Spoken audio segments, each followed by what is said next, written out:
Okay, I have to be honest with you right out of gate here. When I first saw the title of the source material we're covering for today's deep dive, I actually rolled my eyes a little bit.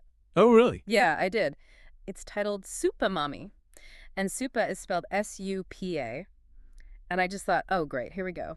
It definitely has a very specific branding to it. It sounds, I don't know, playful, maybe a little unserious. Right, exactly. It sounds like a caricature, like a bad comic book character wearing a cape and holding a spatula, or maybe like one of those really cheesy mugs you see at the gas station on Mother's Day. It just felt very fluffy. Yeah, I can see that. You were probably expecting a list of life hacks. Yes, I was expecting a list of hacks for packing lunchboxes faster or how to multitask better, but then we actually started reading the text, and I had this massive moment of whiplash. Because it goes somewhere completely different. Completely. Yeah. Because this is not about baking cookies. It's not about doing it all. It is actually a surprisingly deep, almost intense psychological profile of a specific kind of leadership. Honestly, it's some of the most hardcore psychology we've looked at in a while. I have the exact same reaction.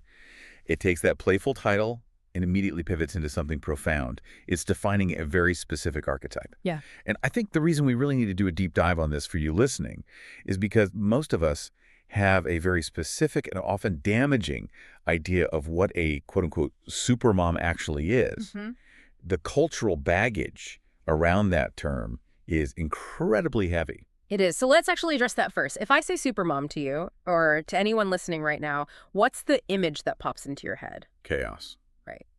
For me, it's a woman who is essentially running a marathon at a sprint pace. She's exhausted. She's juggling 50 balls in the air. She is probably self-sacrificing to a dangerous degree. And maybe she's even a little bit controlling because she just has to be to keep the ship afloat. Precisely. In our culture, we equate the word super with maximum effort or maximum output. We think of martyrdom. We think of absolute domination over the household schedule. But this source material flips that entirely on its head. It really It does. defines the supermommy figure not by what she does, but by an internal state that the text calls expanded maternal intelligence. Expanded maternal intelligence. I mean, that sounds a lot more intimidating than a coffee mug slogan. It's a heavy concept. And really, the mission for this deep dive is to unpack that. We aren't looking at how to get more done in a 24-hour period. We are looking at an archetype that rejects both martyrdom and domination.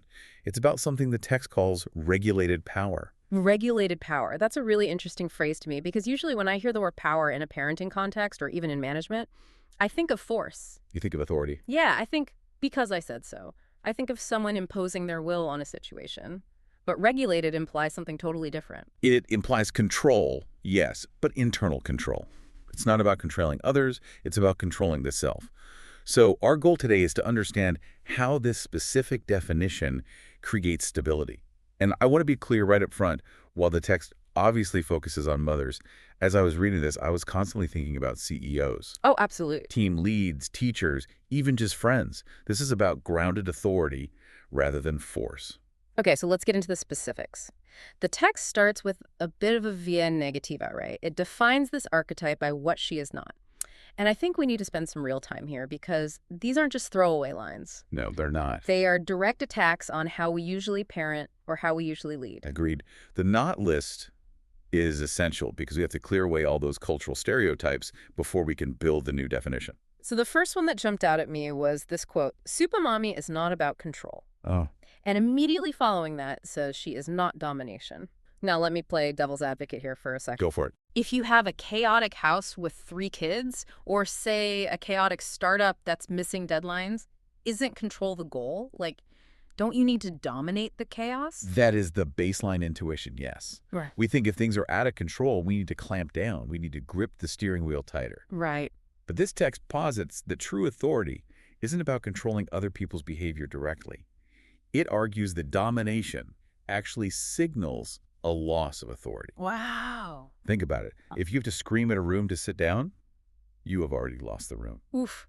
That hits close to home. Mm. Okay, and then comes the one that hits even harder. The text says, she is not martyrdom. She is not self-erasure. That's the big one. I really feel like we need to pause on that because Culturally, especially for mothers, self-erasure is basically the job description. It's expected. It's marketed as the ultimate virtue. Like, if you aren't completely disappearing into the needs of your family, are you even doing a good job? That is the prevailing narrative, Yeah. absolutely. That good parenting or servant leadership, if we look at the business world, means you come last. Really? Always. You eat the burnt toast. Exactly. You eat the burnt toast, you take the worst shift. But this text argues that this archetype represents a radical move away from that.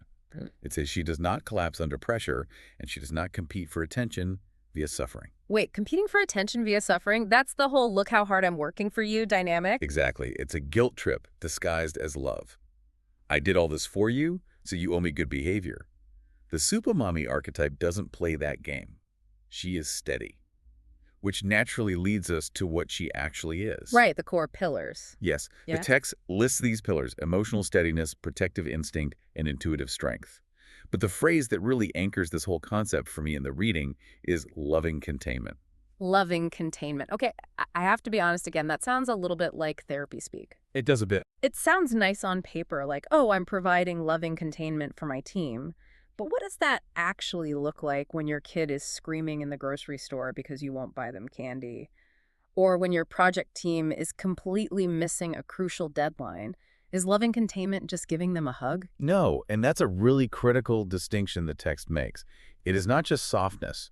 The best way to think about it is a guardrail on a mountain road. Okay, I like that. That guardrail is a form of containment. It is hard. It is unmoving. If you crash a car into it, it stops you abruptly. But its entire purpose is safety. It keeps you from going off the cliff. That is loving containment. The text says she provides boundaries that are clear and love that is structured. So it's a wall, but it's a wall built out of care, not punishment. Right, and later the text uses the phrase structure with heart. It's this profound idea that power and softness are not enemies. Yeah, the text actually explicitly says she understands that power and softness are not opposites, which is hard to wrap your head around because we are taught from day one that they are opposites. We really are. You're either the soft, permissive parent who gets walked all over, or you're the hard, scary authoritarian. That's the binary we get stuck in. We toggle endlessly between do whatever you want and do what I say or else. The Supa mommy archetype integrates them. Her strength is her calm. She is the guardrail. She doesn't scream at the car for hitting her. She just holds the line. Holding the line. That brings us nicely to the mechanism of how she actually handles the storms. Because every family, every team is going to have storms, tantrums, crises, emotional meltdowns. The text uses this metaphor of an anchor. It says she anchors. It's a simple sentence, but if you think about the physics of an anchor, it's brilliant.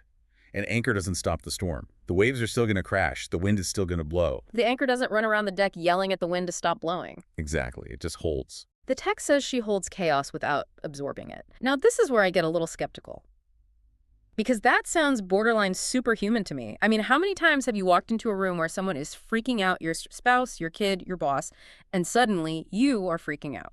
It's instantaneous. It really is. My heart rate goes up. I get sweaty palms. How is she possibly not absorbing it? You're describing a biological reality. It's mirror neurons. Mm. We are social animals. When we see someone in distress or anger, our brains light up in the exact same areas. We literally catch emotions like a virus. Wow. It's a survival mechanism. If the rest of the herd is running in a panic, you should probably run too. So we are literally wired to absorb the chaos. Yes. The default human mode is escalation.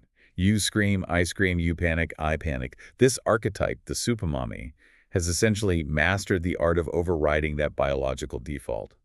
She witnesses the storm without becoming the storm.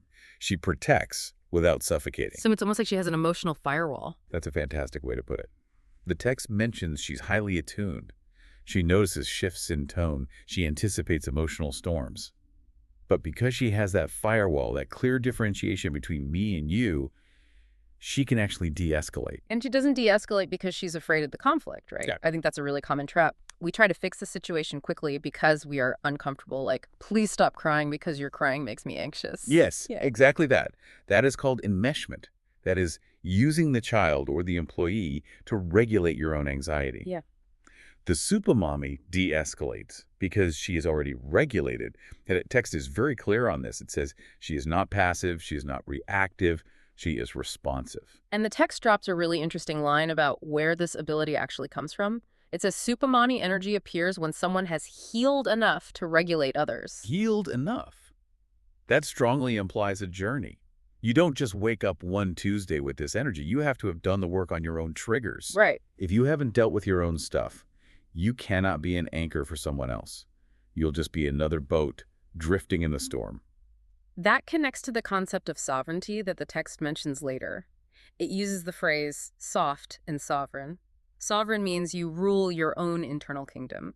You aren't easily toppled by a toddler's mood swing. Or a snarky email from a coworker.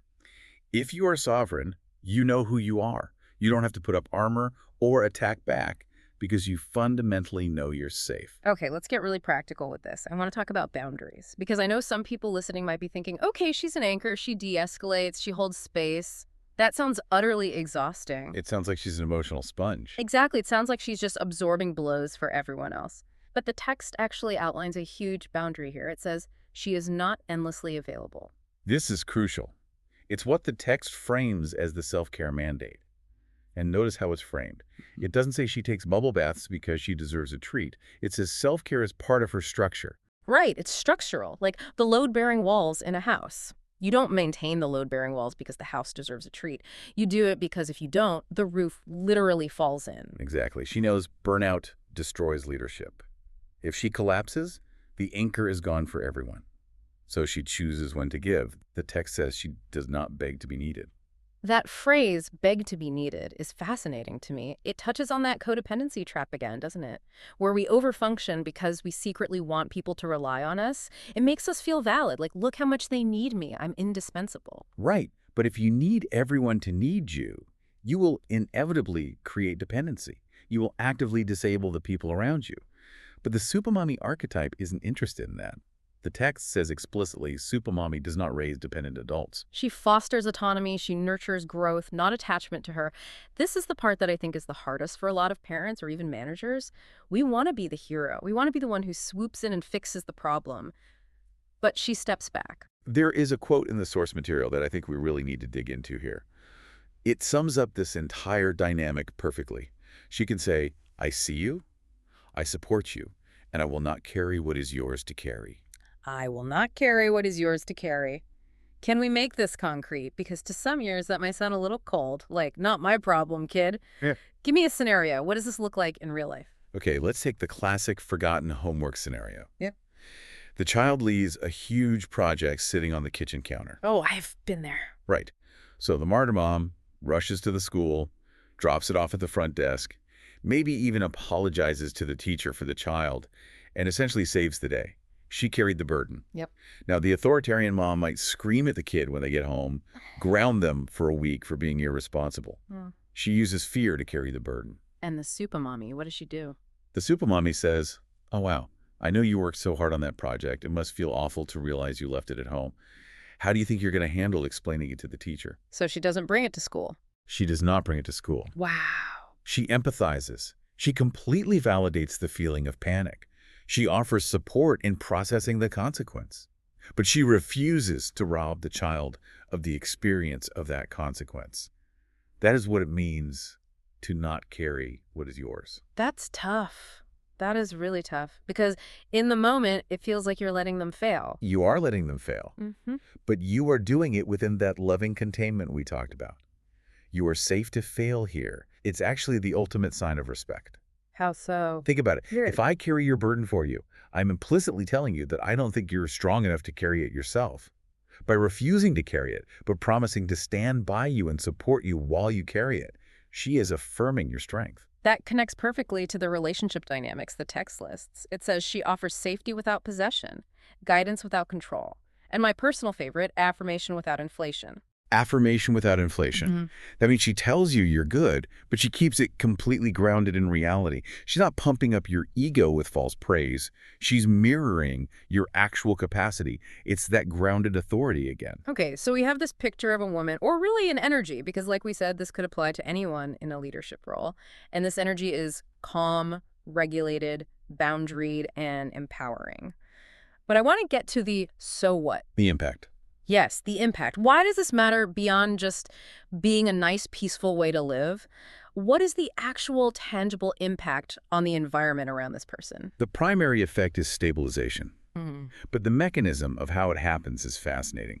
The text observes that environments stabilize simply by her presence. It says children calm down around her, partners soften around her, teams function better around her. And it emphasizes something huge here. Not because she demands it. Right. It's not because she walked into the room, blew a whistle, and said, everyone sit down and listen to me. No, it happens because she regulates first. Yeah. By being regulated herself, she inherently invites regulation in others. And here is where we get into the really interesting science that the text alludes to. It uses the phrase, coherence reorganizes systems. Coherence reorganizes systems. I mean, that sounds like physics. Or maybe magic. It's a bit of both. Let's break that down. Is this just good vibes, or is there something real happening here? It is deeply rooted in physics, specifically the concept of entrainment. Entrainment. Yes. Think about a room full of grandfather clocks. If you set all their pendulums swinging at totally different rates, it's chaotic. But eventually, over time, they will all synchronize to swing together. The strongest, most coherent rhythm in the room pulls the others into line. Okay, so in a family or a boardroom meeting, emotions have a rhythm. Exactly. A chaotic system, a screaming toddler, a panicked marketing team is incoherent. It's scattered, erratic energy. Coherence refers to an internal state of order, balance, and steadiness. When a highly coherent element, the Supa, the grounded leader, enters that chaotic system, the system is physically forced to reorganize itself to match that coherence. So she basically acts like a tuning fork. Yes, that is exactly it. She strikes a clear, steady note, and eventually the rest of the orchestra tunes to her. But wait, usually it feels like the opposite happens to me. Usually the chaos wins. If I walk into a chaotic room, I don't make them calm. They make me crazy. Why does the chaos usually win? Because usually the chaos is the stronger signal. Yeah. It's louder, it's more intense. And if your internal coherence is weak, if you're already stressed out, tired, or insecure, you will entrain to their chaos. You become part of their storm. Ah, okay, I see. So the Supamami power is that her signal of calm is simply stronger than their signal of chaos. Precisely. Because she is sovereign, remember, she is so grounded in her own regulation that she becomes the metronome for the entire room. She doesn't have to force the change. The change happens as a natural reaction to her stability. That is such a powerful idea. It completely changes the job description of a leader or a parent. It means that in a moment of crisis, your primary job isn't to fix the other person at all. Your primary job is to maintain your own coherence. It changes the focus entirely. Instead of trying to control everyone else's behavior, stop yelling, do your homework, fix this spreadsheet.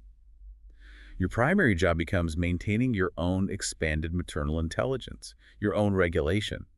If you just hold the note, they will eventually tune to you. The text calls this the integrated maternal archetype, and it lists these beautiful contradictions that, as we've learned, aren't actually contradictions at all. Firm and kind, warm and boundaried. It creates a profound sense of safety. And I really want to emphasize that safety here doesn't mean comfortable. It means predictable. It means I know exactly where the walls are, and I know the walls aren't going to suddenly fall on me. It says, she is not needed by everyone, but when she appears, things reorganize. That is the magic trick.